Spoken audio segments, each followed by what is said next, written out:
This section's all about producing a really good introduction.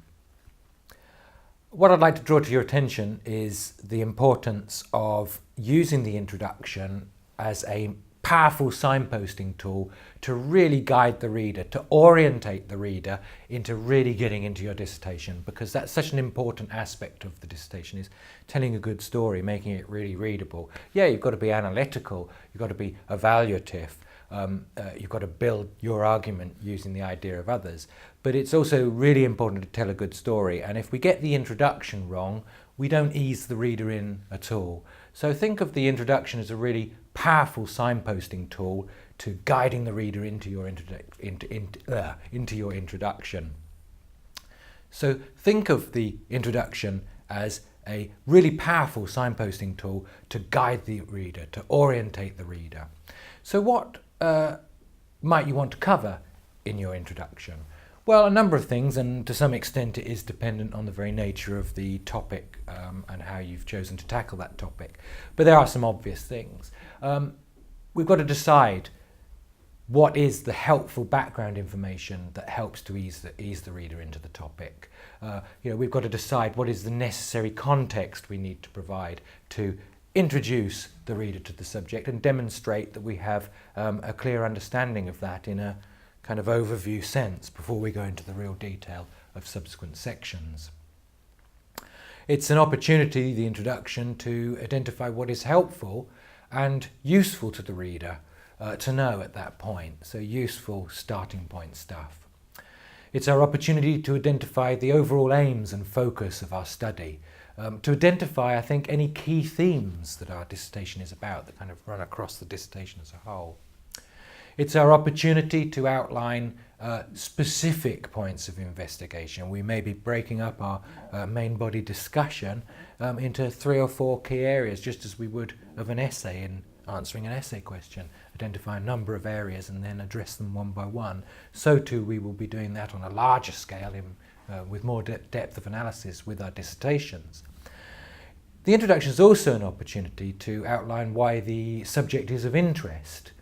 Why it's worthy of being a dissertation topic, why it demands attention.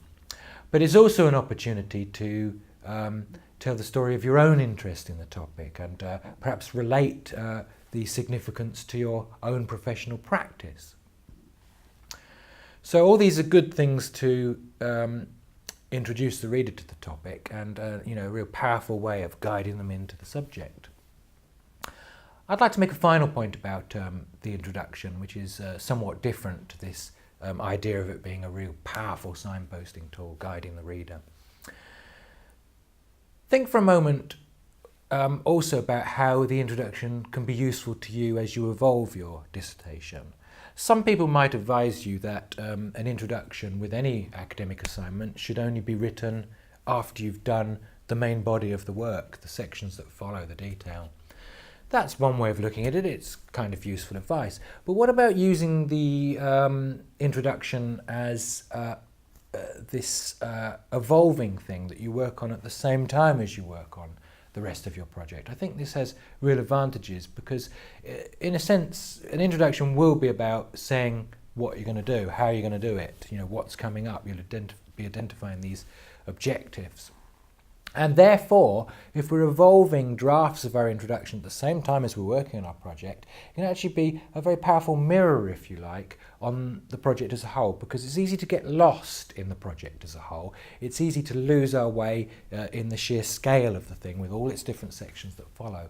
Therefore, we can use the introduction, if we evolve it at the same time, because it's about us saying what we're intending to do, we can use it as a kind of mirror on our dissertation as the whole.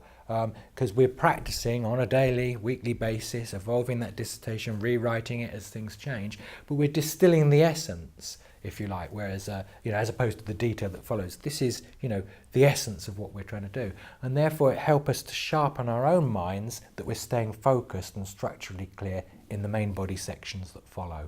So it's a really useful mirror, is the point I'm trying to get across, a real useful mirror by which we can judge that we are focused and structurally sound. Everything is in the right place. So we can use the introduction for us as well as ultimately for others when we guide them into the topic.